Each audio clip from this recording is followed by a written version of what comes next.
우리 일상생활에서 가장 많이 찾아볼 수 있는 물질이 바로 제4류 위험물들입니다. 4류 위험물들은 인화성 액체로 석유류가 주를 이루고 있기 때문이죠.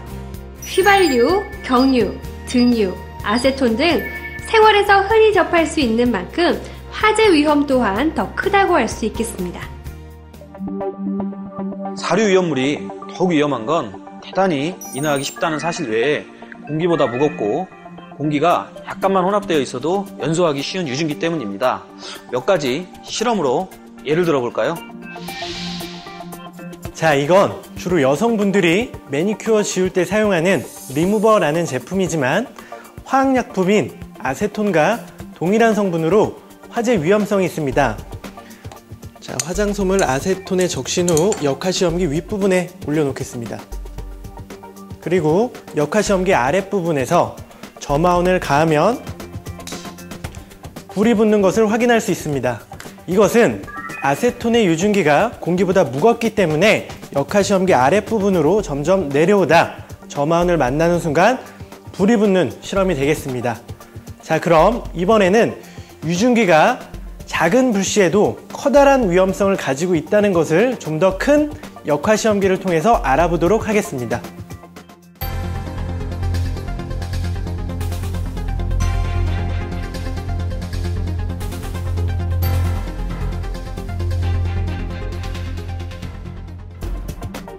빈 비커입니다. 여기에 휘발유를 채웠다 다시 덜어내겠습니다. 이쪽 비커엔 아무것도 채우지 않았습니다. 그렇다면 공기만 채워져 있겠죠. 자, 그럼 두 비커에 점화원을 가해 보겠습니다.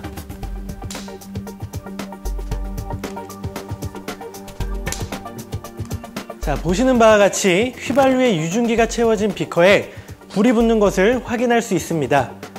눈에 보이진 않지만 유증기의 위험성을 확인할 수 있는 실험이었습니다.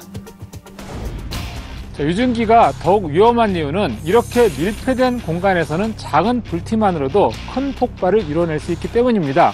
유증기가 가득 찬 공간, 바로 화약고인 셈입니다.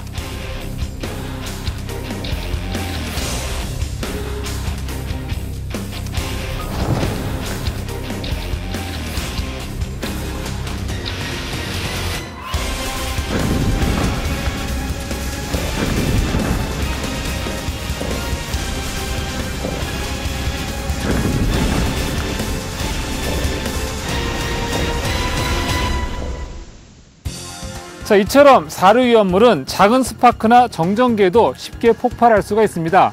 특히 요즘에는 셀프 주유소를 이용하시는 분이 많은데요. 더욱더 유의하셔야 되겠습니다. 주유 중에는 눈에 보이지 않는 유증기가 안개처럼 새어나와서 정전기 불꽃이 튀게 되면 폭발할 위험성이 있기 때문입니다. 자, 인화점이 낮은 4류 위험물 또한 굉장히 위험합니다. 실험으로 한번 확인해 보도록 하겠습니다. 자, 지금 여기 한쪽은 등유를 준비했고요. 다른 한쪽은 휘발유를 준비했습니다. 자, 유증기에 불을 한번 붙여보도록 하겠습니다.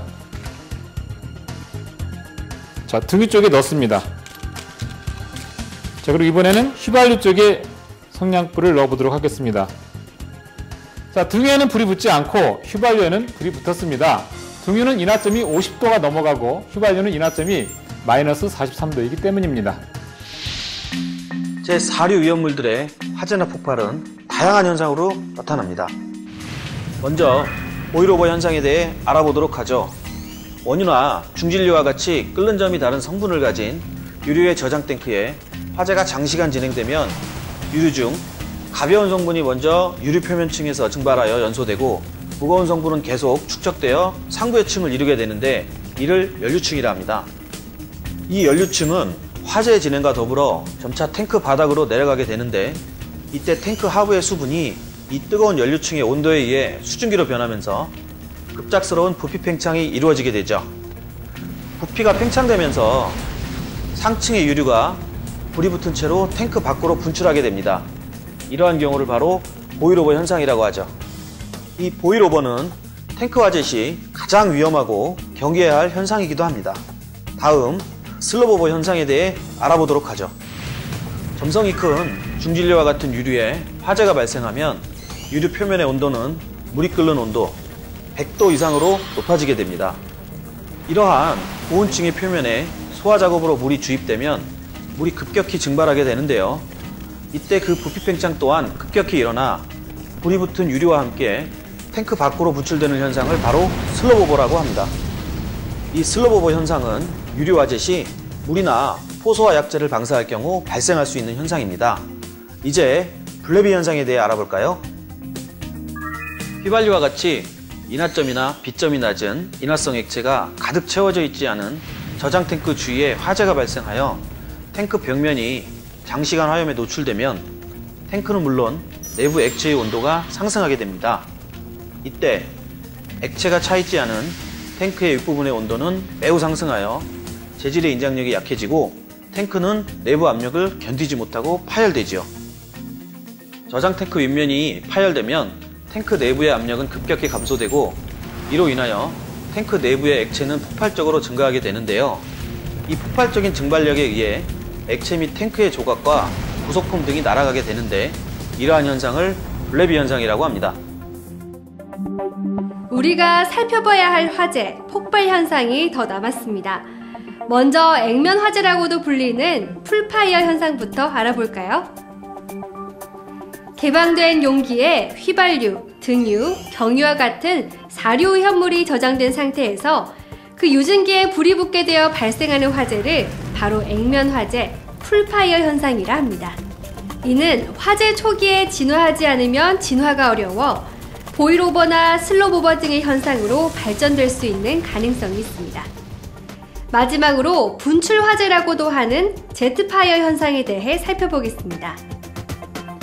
제트파이어 현상은 사료 위험물을 이송하는 배관이나 저장하는 용기로부터 위험물이 빠른 속도로 누출될 때 점화되어 발생하는 난류 확산형 화재로 이로 인한 복사열로 인해 막대한 피해를 입게 되는 화재 현상이기도 합니다. 지금까지 사료 위험물의 폭발 현상을 살펴봤는데요. 이 사료 위험물들의 화재 특징도 알아두실 필요가 있습니다. 유동성 액체이므로 연소의 확대가 빠르고요. 증발 연소함으로 불티가 나지 않습니다. 또 인화성이므로 풍화의 화재에도 인화되죠.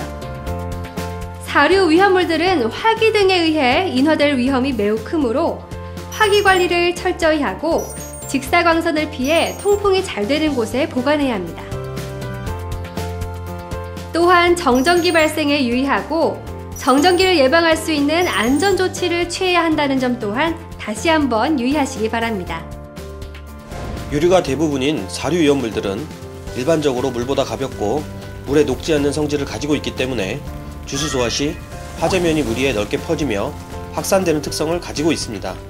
따라서 소량의 누설이나 작은 액면의 화재에는 분말 또는 이산화탄소 소화 약제 등을 이용한 질식 소화 방법이 적합하며 대량의 경우에는 호소화 약제에 의한 질식 소화가 효과적이라는 점을 기억해 두셔야 합니다.